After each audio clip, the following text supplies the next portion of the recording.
All right, everybody. My name is Brian Rosenberg. I'm here with Gays with Kids. And if you're looking to find out how you find an egg donor or surrogate, then you're at the right place. So thank you so much for joining us.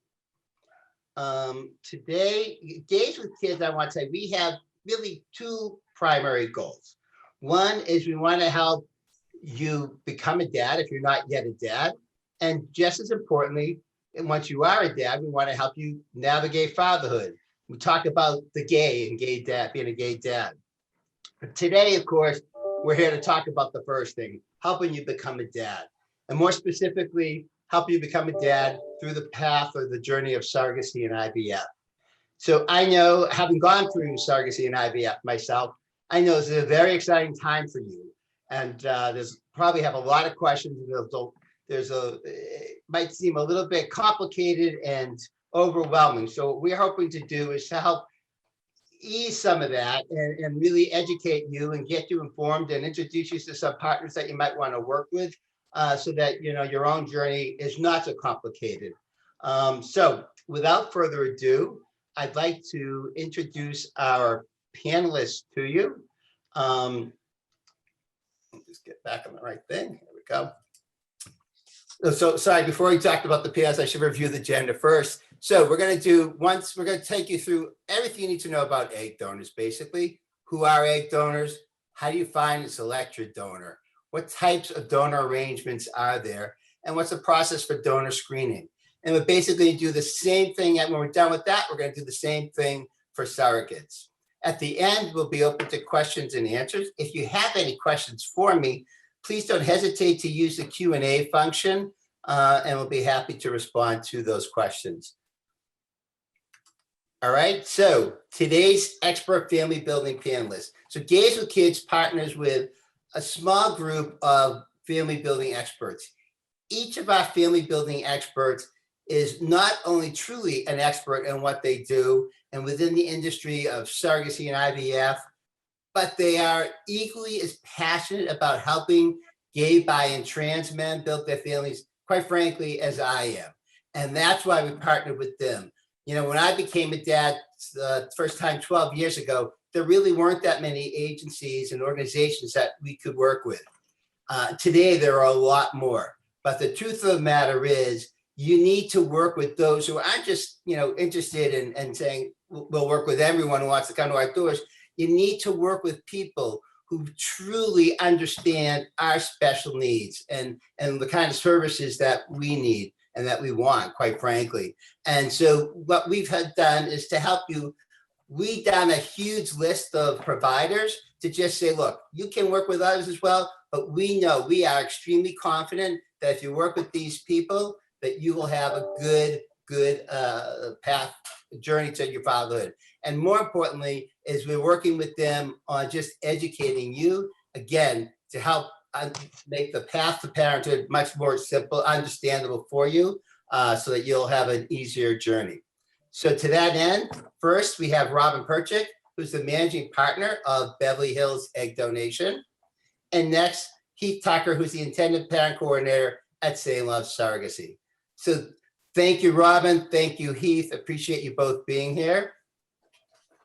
And once again, thank you, everybody, for joining us. All right. So, Robyn, why don't we get started with you? Okay, well, good morning from Los Angeles, California. I apologize. I'm just back from New York. So my New York accent is back full flower like I never left. So you can make fun of me later. I've been in Los Angeles for 30 years and I've been the owner of Beverly Hills Egg Donation for the last 10 years. And we'll give you the world according to Robyn, as well as the world that's out there. In terms of who becomes egg donors, there are many people who are working with egg donors who are 18 years old or older. I work with egg donors who are 21 and older. As a mother, I will tell you that I don't think an 18-year-old is old enough to make a decision to be an egg donor. There's a lot involved with it. It's an invasive medical procedure, and I still have 18-year-olds in the house, so I'm going to say this a little quietly, but no. I'm not working with 18-year-olds. I love them, but they don't understand the gravitas of this. So my personal feeling about the age of egg donors is that the best part of egg donation is in the mid-20s. I love 25-year-old egg donors that have a college background, egg donors that are in graduate school. They're generally kind and compassionate women who are looking to help others start their family. Most of the clinics that I work with will not take first-time egg donors over 30. So that's kind of the upper age limit on egg donation. I do know of some clinics who will cycle previous donors up to age 34, but that's pretty much the end of the life of an egg donor in terms of when they can donate. So if you have a 37-year-old friend that you want to use as an egg donor, chances are the doctors are not going to go for that. The best age, as far as I can see, is in the 22 to 27 range. And again, we are looking for donors with good personal and family health, not donors who have a lot of cancer in the family, not donors who have mental health issues in their family or themselves. This has been a really rough 15 months for the egg donation world because people are not leaving their houses. Everybody is stressed out. And we've seen a lot of situational depression in the egg donor world. So that's just been interesting. On to the next slide. How to find and select an egg donor. Well, now I'm going to give a plug to Same Love Surrogacy, who's actually one of my favorite surrogacy agencies in the world. Internal egg donor programs would mean it would mean a surrogacy agency that also has egg donor capabilities, and I know Same Love does. Everybody on this list has pluses and minuses. An agency egg donor, which is the same as Beverly Hills Egg Donation, will have the largest pool of egg donors. IVF clinics have usually the smallest pool of egg donors. Egg banks are interesting, worthy of a whole separate conversation. And friend and family members are great if you can get them as egg donors. Again, you have to be sensitive to their ages, their personal and family health history. Those are all items that we screen both as an internal egg donor or an agency egg donor. I can verify that Same Love does the same kind of screening that we do at BHED. And looking, there are some genetic issues with mental health with egg donors. So we just want to make sure that we're crossing all the T's and dotting all the I's and checking out mental and physical health histories. Egg banks. Oh, sorry. There's a couple of very large egg banks in the country. I don't have a really great handle on their screening, but if that's something you want to pursue, I would just ask a lot of questions in terms of whether they're doing mental health assessments or if they're just filling out a questionnaire saying we don't have any of this in our family. Many of the internal egg donor agencies, as well as the agency egg donors, will have donors undergo mental health screening and genetic counseling screening when they are matched with you for a cycle.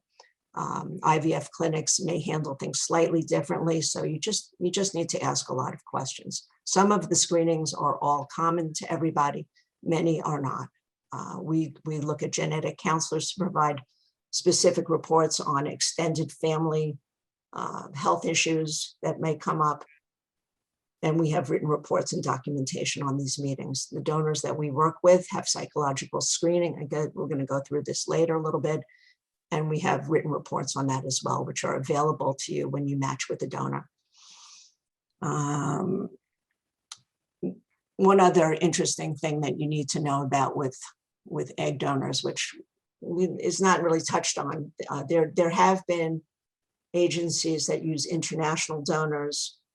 That's something that we don't do at Beverly Hills Egg Donation. We don't use international students. We only use people who are US residents or legally allowed to work in the US. For people who were using international egg donors, the COVID year left them unable to bring them into the country. So that's something actually I'm glad that we never got into. Some of the clinics use international egg donors. It's just another question to ask along the way.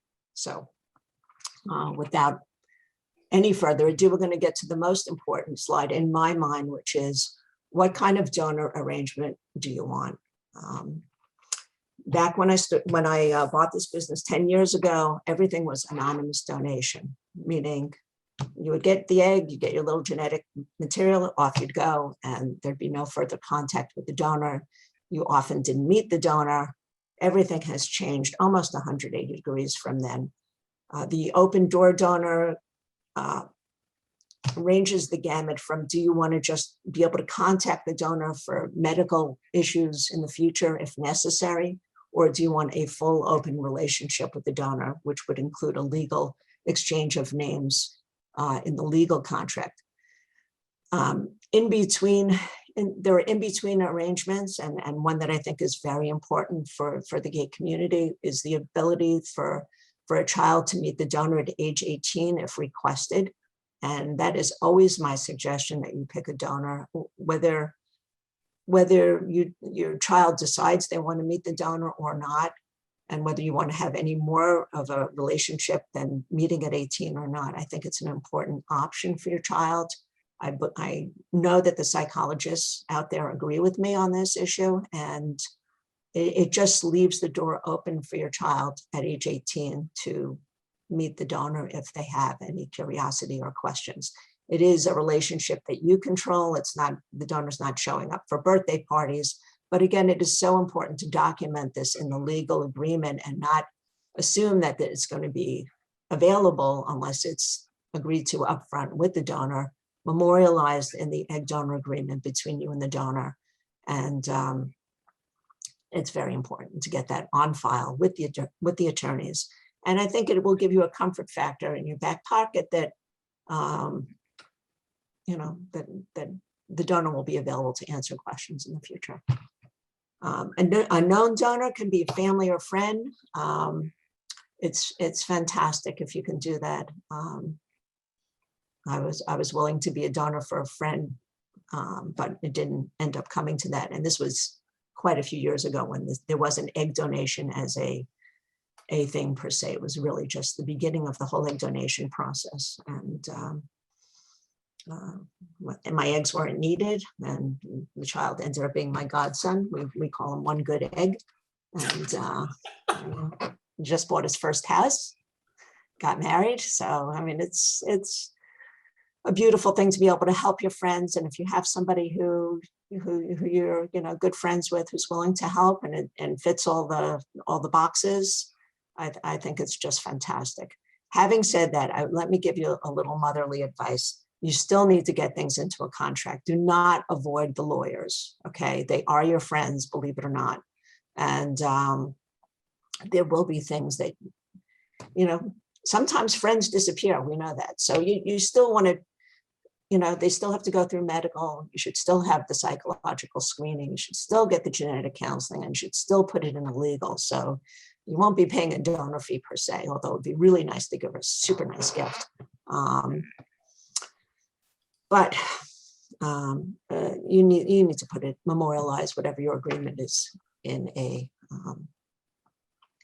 legal document. So that is my best advice for this segment. One of the things that did not get into the slides, but we should talk about at some point, and I'm gonna let Heath do his presentation because I don't want to cut him short, but we're going to talk a little bit later about donor criteria and what you can think about, what you can focus on, because every agency, every internal agency or standalone agency, like I'm a standalone agency, has their own little niche of what kind of donor they like. And there are some agencies that have a lot of models, and there's other agencies. I tend to have more educated donors, generally speaking. So we'll get back to that, but let me turn this over to Brian and to Heath, and I'll let them get started. Actually, I forgot about the screenings. yes. Who could forget about the screenings? This is a month worth of screening that's rolled up into a slide. To clear the donor for your cycle generally takes, for a first-time donor, will take a month. Some of this screening that's on here, we do before they're even on our site. For example, ovarian reserve is probably the most common thing that gets a donor thrown out immediately from a doctor's office in terms of proceeding. The doctors generally want a level of 2.0, and you would be shocked to see how many women, even in their 20s, have a ovarian reserve and AMH level of under 2.0. What does that mean to you? It means they're not going to respond well to the fertility medications, which means they're not going to make a lot of eggs. And for these women who have low AMHs, I mean, I test them and don't charge anything, and don't charge you and don't charge anybody. They go for this test before they're on our site, and they do it as a public service, basically, because if their level is under 2.0, it means they need to go freeze their eggs for themselves, okay? Because if they're going to wait till they're in their 30s, they're going to have declining ovarian reserve, and they're not going to respond well to the fertility medications. So we take care of this up front. The other thing that gets donors knocked out of the doctor's office immediately is infectious diseases, meaning STDs and poor results from pap smears. So we do that up front also. Again, people handle this differently in different agencies. It's not an industry standard to do this up front. My background's insurance and risk management. So I just look at how much can we knock out in advance before we even get them on the site. So we do a preliminary screen medically for ovarian reserve, for STDs, for pap smears. Our profiles include mental history, personal and family medical history. The doctor's office does the genetic testing, and the FDA applications are done at the doctor's office. We try to knock out as much as we can up front. One of the things that comes up all the time is, or used to come up all the time, is Zika, which was prior to COVID our last big health scare in the egg donor world, and it has to do with international travel to the Caribbean, to Central America, to Southeast Asia. And basically the FDA didn't want women to donate within 6 months of travel to these areas. Now, being in Southern California, the tendency to jump over to Mexico for a long weekend is, really, really, really tempting. You're on the East Coast, going to the Caribbean. So we're constantly checking travel, even now with donors.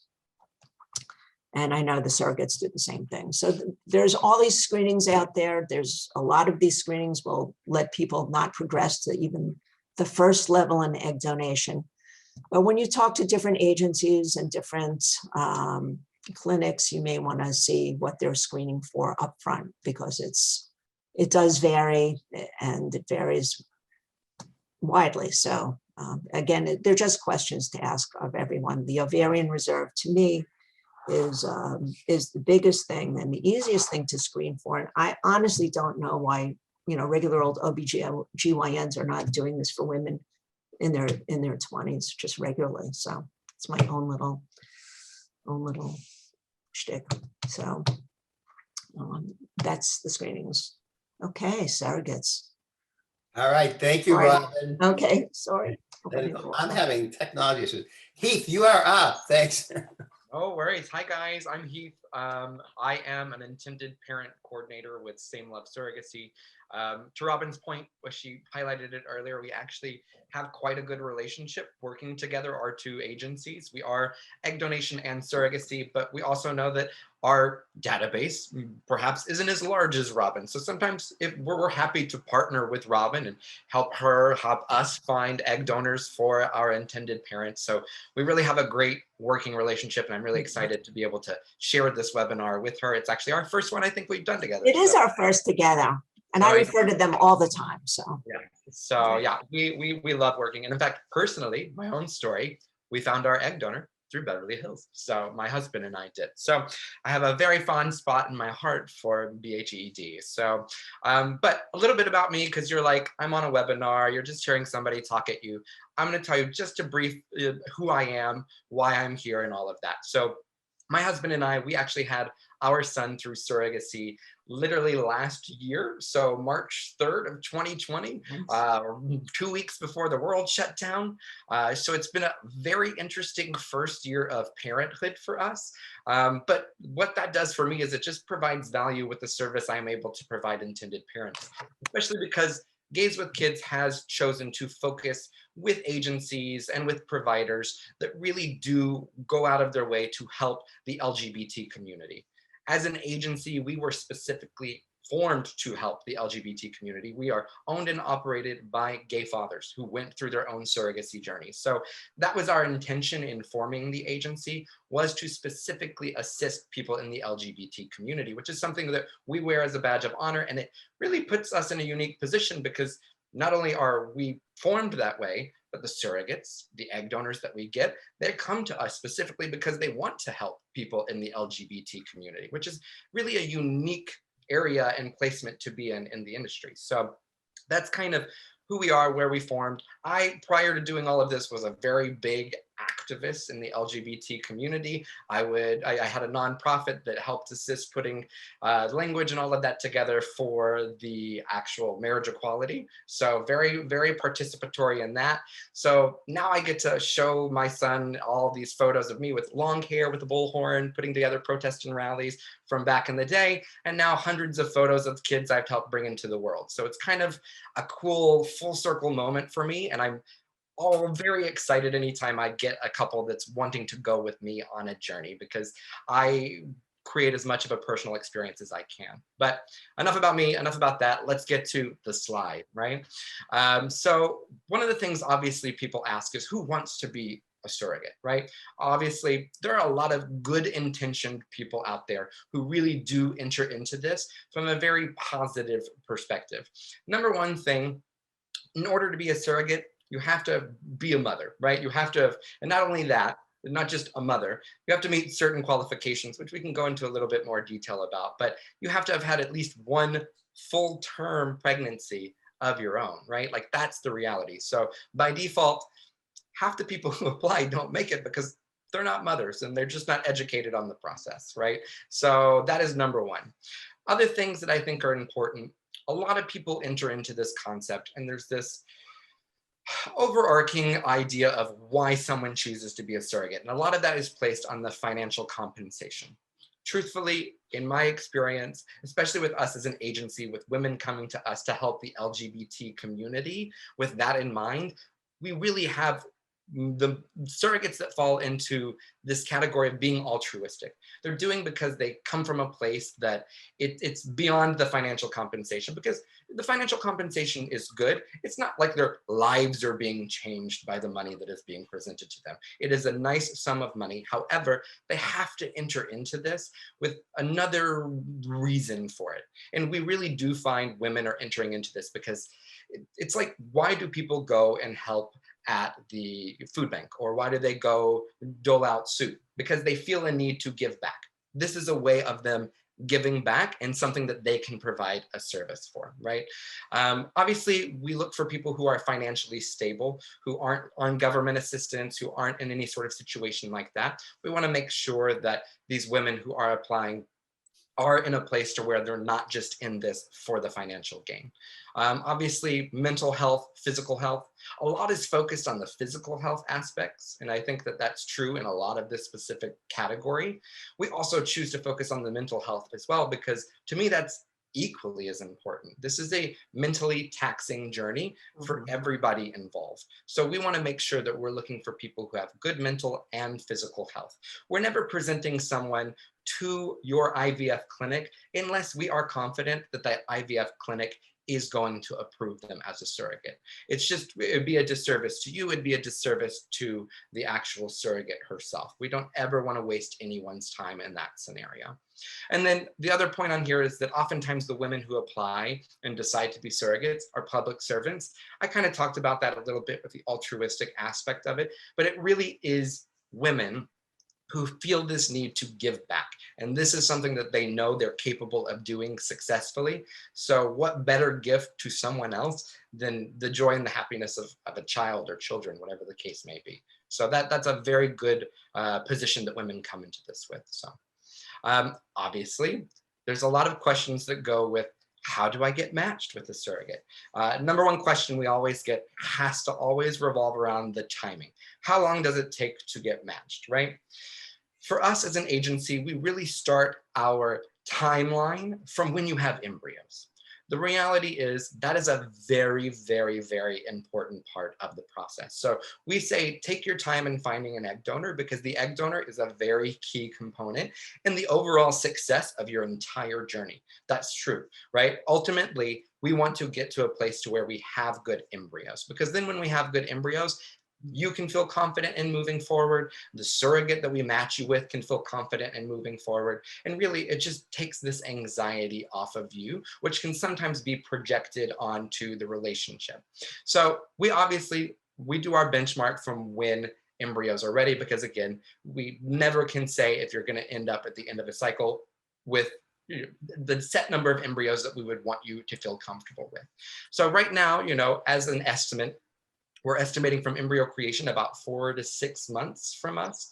Obviously, a lot goes into that. That is just a general time frame. We would have a much more in-depth conversation once we get to that point, because there are things that do play into it in terms of location. How does that play into it? Are you more open, more broad? One of the other things that intended parents, I would say, need to spend some time considering, it's just something we've seen industry-wide at this moment in time, is surrogates' position on the COVID vaccine.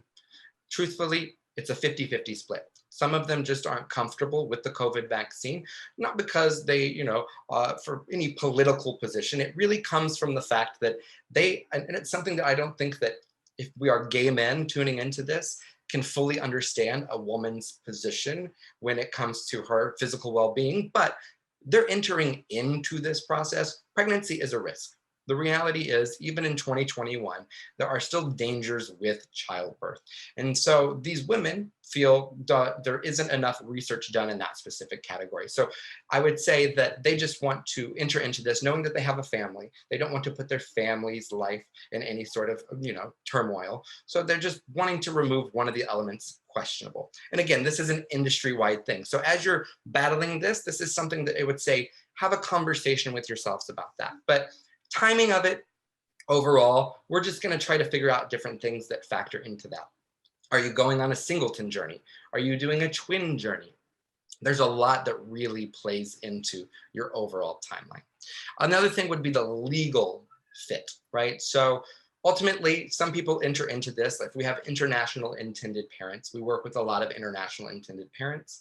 They will sometimes have their country, their home country, might have restrictions sometimes on the marital status of the actual surrogate. So we are making sure, whenever we're making these decisions, that the states that your surrogate is in are going to end up in a position to where we aren't going to have complications in the legal process, because that's really important. We don't want anyone being surprised once everything is said and done and being like, oh, wait, what? That happens there? Obviously, we partner with attorneys that assist you in this journey, because they are the ones that are going to be really well educated on the ins and outs of every single state. But the legal aspects of this journey, we are fully aware of in advance. And our intention is to never work in a state where we are uncomfortable with the legal aspects of surrogacy in that state. And then, for example, I have intended parents as of now that neither one is biologically related to the embryo. So that also puts a limit on the states that we can work within, because sometimes there's not precedence in certain states that legally allow for you to get your parental rights established, because neither of you are considered to be genetically related to the embryo. So that's a lot that goes into it. It's a very layered concept, but we are fully aware of what is happening in each state and which states would be restrictive for certain intended parents categories. And now the last section, though, is, I think, probably the most important part. And it's the part in which I spend a lot of time, because this whole process is about forming relationships. We are creating human life, right? That is what we are doing here. And in order to do that, humans are involved, right? For better or worse, we have to be involved in it.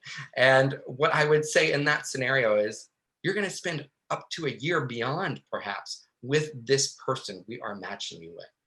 Personality is a key factor in it. The physical aspects, all of these things, that's like a no-brainer, right? Like there are just, ASRM has guidelines that we adhere to, right? Like that's what we're doing. But the personality is absolutely something that we want to identify. What is it that you are looking for in a surrogate? What kind of communication? What is your level of communication expectation? How do you foresee your relationship after your surrogacy journey is done? Do you think that you'll be the type of intended parent that is literally texting your surrogate all the time? Or do you think you'll be hands off? We want to make sure that the surrogate also feels like, okay, if we have a surrogate that is wanting a friendly relationship, I'm not going to partner her with intended parents who that's not what they're looking for, right? The intention here is a smart match, because if you have a smart match, your journey is going to be better. The surrogate's journey is going to be better. The health of the child is going to be better. And selfishly, if I match you smartly, if I really take the time to put together a good match for you, means my job will be easier, right? Like that's the reality. So I want to make sure that you guys are in a position to where who you're with, you feel that you have an established level of trust, and personality plays a key factor in that. So next slide. So how are surrogates screened, right? Obviously, there is a lot that goes into screening of a surrogate. It is, as it says there, a rigorous process, because there is a lot of pre-screening that we do prior to us even releasing a surrogate, right? We are not releasing a surrogate for match until we have done our proper screening. Truthfully, less than 5% of the people who apply to be a surrogate actually qualify to be a surrogate once all the steps in the process are done. We are, as an agency, follow ASRM guidelines, so we're not ever going for anything that's outside of that. They put limits on the age of the surrogate. They put limits on the BMI of the surrogate. So we are not processing and approving surrogates that do not meet ASRM guidelines as a basis. There are some agencies out there that, you know, do go beyond those measurements. I've seen it. We do not. That is not our intention ever, to go beyond that particular scenario. So how it works in terms of our screening process is a surrogate will apply. We will then have our surrogate coordinators, which as an agency, we have surrogate coordinators that are experienced surrogates. Some of them have been surrogates more than 4 times, which is amazing. I can't imagine being a surrogate 4 times. So more power to the women out there who are able to go on that many journeys. But the reality is we also have surrogate coordinators who have 10+ years of IVF experience. They're working in clinics with surrogates. So we have qualified people reviewing these applications. If there's anything that is an automatic disqualifier after they apply, they're no longer moving forward in the process. If everything looks good, we'll move them to the next phase where we'll do a phone interview with them, and we'll talk them through the process. We'll ask them any questions that we might have that we were like, there's this in your actual application. Can you explain it a little more detail? If everything sounds good, then we will then go to collect her medical records, because the intention is to make sure that, you know, she might not know what was listed in her actual medical record. In her mind, she might think that she had a smooth pregnancy and a smooth delivery, but we go in and we find out there was a complication. So what's great about that is we have registered nurses on staff that are able to review those medical records and really assess whether or not that person is qualified. If they passed the medical review stage, we'll then have them undergo a background check for criminal history. So for them and anyone over the age of 18 living in their home, right? So we want to make sure that anyone in there, we are checking their criminal history to see if there's any sort of complications.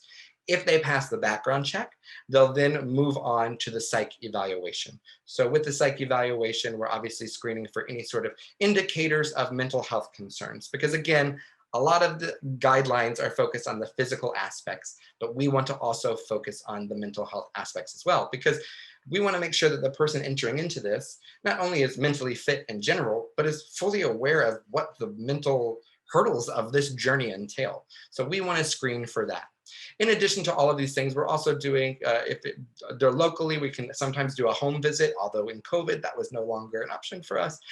So we have defaulted to doing a lot of Zoom walkthroughs. So we are doing visits, we're seeing that the living condition is stable. We're confirming all of those things.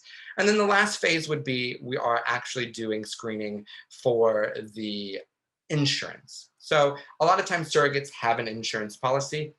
Realistically, as surrogacy becomes more popular, there's usually a lot of restrictions in there against surrogacy. So we are still doing a review of their insurance policies to see if there is surrogacy friendly language. If there's not, then once they are matched, we would look to find a policy for them with a third-party provider called ArtRisk, which is the largest insurance broker in the industry.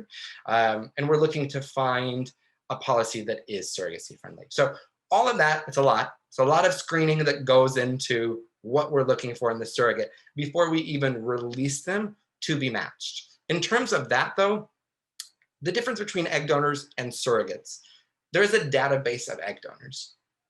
There will never be a database of surrogates, right? There will always be more intended parents than there ever will be surrogates. That's just the imbalance, that's the reality. So with that said, once we have a surrogate, we are looking for who we feel that would make the best match with in terms of an intended parent. And then we are presenting that surrogate's profile to those intended parents for them to review. We are very successful because we are going out of our way to make sure that the people that we're matching are going to get along, right? 90% of my matches are usually successful on the first go. Those 10% are either because the intended parents in all of our conversations didn't really disclose their full position on certain categories, and all of a sudden in the match meeting, it shows up. So I always say to my intended parents, be very honest with me about any sort of opinion you have on anything, because the only thing it's going to do if you're not is cause a delay, because my intention is to take what criteria you have given me and present you a surrogate that meets that criteria. But the other 10%, not to put it all on the intended parents, sometimes a surrogate will answer questions in one way, and then when matched with an intended parent, might have, when faced foot to the fire, right? Ask that question. Perhaps they feel like, they want to be fully honest on that topic, and their position might shift. So again, 90% of my matches are successful on the first person, but there's always that 10%, so sometimes we have to go look for another surrogate. But that is the reality of the industry, right? There will always be more surrogates than intended parents. And unfortunately right now, our match time is a little longer than would traditionally be, simply because unfortunately, we've seen a decline industry-wide in surrogate applications. Traditionally, surrogates didn't apply as much in the summer because they wanted to enjoy life. We'll add on 16 months of not being able to enjoy life at all to that as a result of COVID, and you're going to have even fewer applications. So I do think we'll return to a more traditional timeline in the fall whenever we saw people apply in the past. So that's just some points there. Great. Thanks so much, Heath. Yeah. I want to get right to the Q&A, but before I do, I want to, again, thank everyone for joining us. And, this is a great start for you on your journey or continuation. I encourage you to keep doing your research. I'm actually going to share in the chat. Days with Kids, we have tons and tons of content available for you. I just sent you a link on the chat where you can go and visit and just see all this content on surrogacy. And we really take you through each step of the journey. We also have our Partners to Fatherhood, which includes, of course, Beverly Hills Egg Donation, St. Louis Surrogacy. Feel free to schedule a 30-minute free consult with them, attend more of our webinars, talk to other friends who've gone through the journey. Let us know if you have any questions. We are here to help you with that. All right, now we're going to go into some Q&A. I'm going to stop sharing my screen for that. All right, Robyn, the first question is for you. Does Beverly Hills Egg Donation work with international clients, work with clients who are not Americans? Yes, we work with many international parents. The year before COVID, we had babies in 17 countries from New Zealand to Norway and every place in between. And matter of fact, I love international travel, so that international parents get to see me on a rather regular basis, and I love having dinner with them and the babies wherever I am. COVID's kind of put a dent into that a little bit. I know it's been really hard to get in from Australia and from the UK, but we do have parents that started the process who have been able to continue the process even with the restrictions if they've already, signed up with a local doctor. And some of the doctors do have international arrangements where they can get the sperm shipped internationally and get the genetics done internationally. So yeah, we work with international parents all the time. It used to be 50% of our clientele were international clients until 2020 when it shifted to 90% domestic, but the international clients are still out there. So Great. yes, happy to help. Great, thanks. Actually, one more question is for you as well. How do you pick your criteria for the donor? It's kind of I tell everybody it's a personal choice business, and we're happy to help on that basis. If in a very general sense, I tell people to look for people they'd be happy to sit on the couch with and introduce to their family, whether it doesn't have to be on a looks or ethnicity basis, but something has to resonate with the intended parents, whether it's a common love of anything, whether it's education, sports, movies.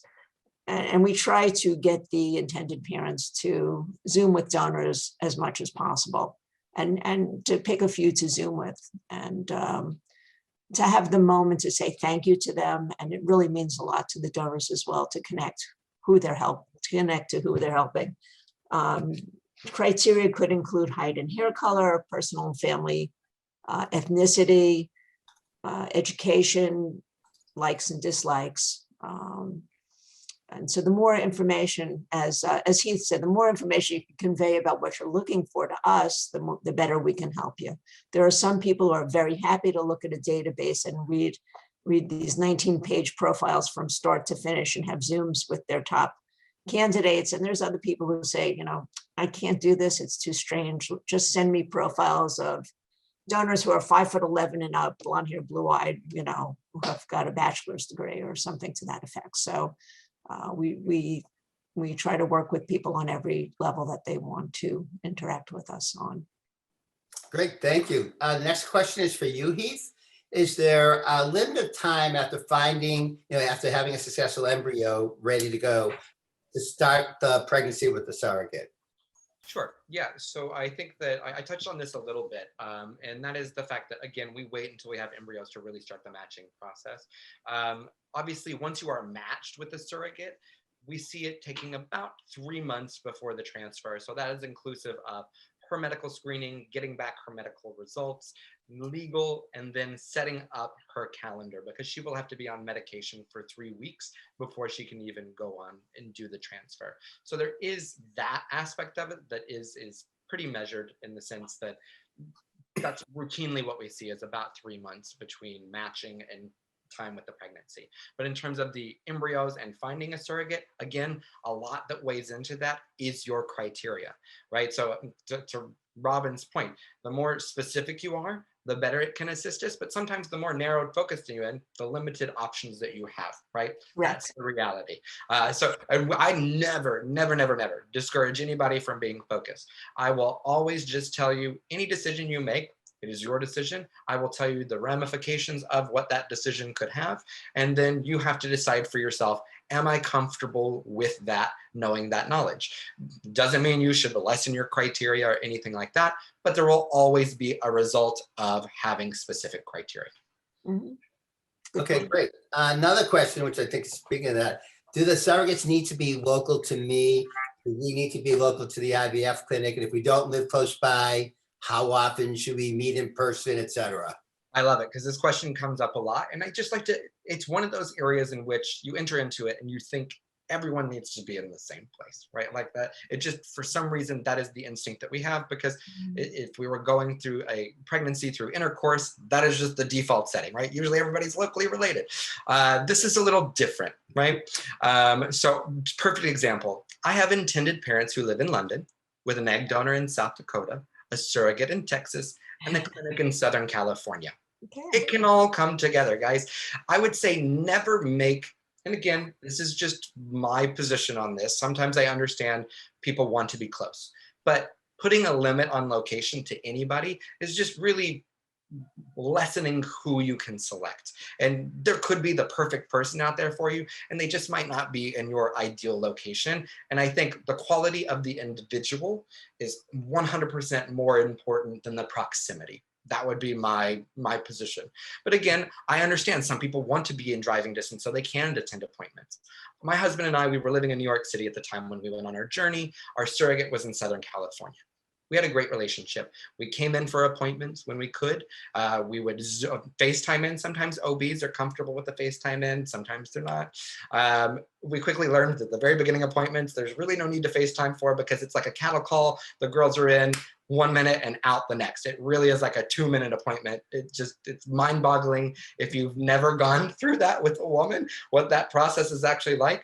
But those first several appointments at the OBs, it's like 2 minutes. Everything looks good. See you later. So yes, there are certain milestones in the pregnancy that we absolutely encourage intended parents, if they can, to attend.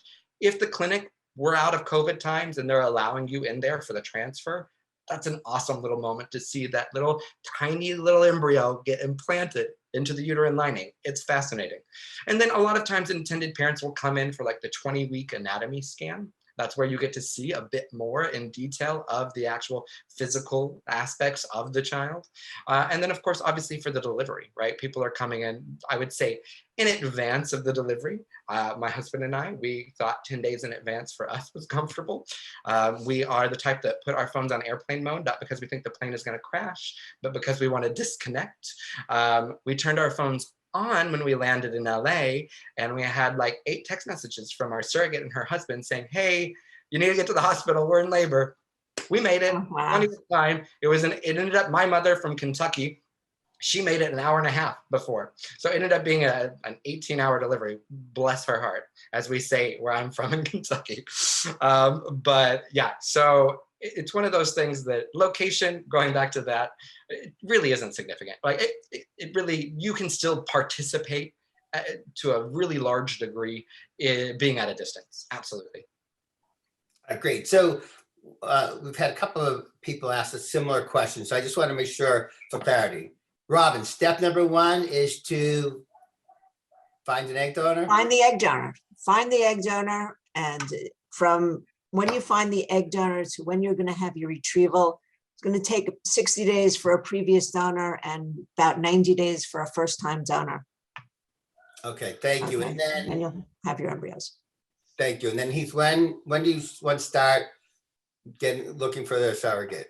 So number one thing I say to intended parents, where sometimes it's a little misguided, is sign up with an agency for surrogacy, even if you're not doing, like for us, if you end up going with Robyn and finding an egg donor through them, absolutely. But sign up with us at the same time, because the longer you're on a wait list, the better positioned you're going to be. If you wait until you have embryos to sign up with that agency, you have to keep in mind, there's going to be people who signed up several months before you who also have embryos.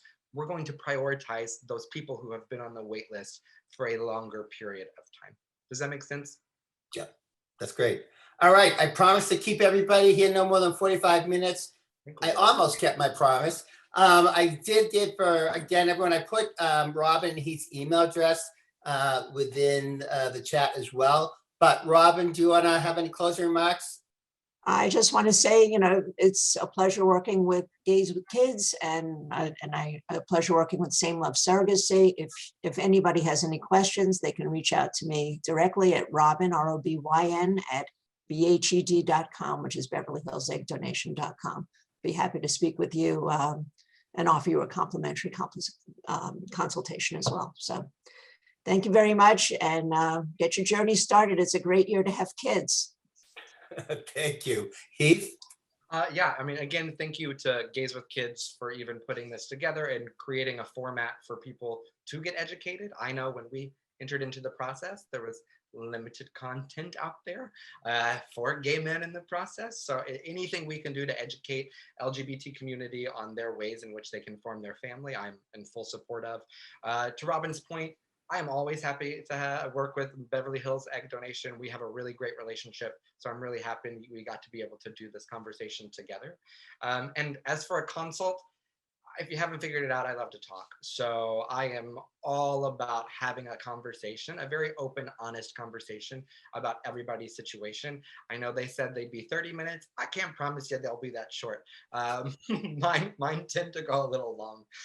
So I am open to any and all questions, even if you're just at the informational stage. I'm happy to have that conversation because I was in your shoes not that long ago, and I just had a lot of questions. So when I do my consultations, it's a Q&A. I want to get to what you need an answer for, right? I don't need to speak at you. I've done doing that here on a webinar. When we do those, it's going to be a Q&A, and I'm going to be able to answer your questions that you specifically have. So Heath, Heath, I know, not a popular name, at samelovesurrogacy.com. So feel free, it's in the chat there. Shoot me an email. Actually, I have to say, Heath was one of my favorite characters from the Big Valley. Big Valley, yeah. So my parents wanted to name me all 3 of the names from the Big Valley. All right. Once again, Rob and Heath, thank you. To those still in line with us, thank you so much for tuning in. Remember to come back and visit us at gazewithkids.com to get all the information that you need to continue on your journey. Thanks all. Thank you. Thanks, Brian. Thanks, Heath.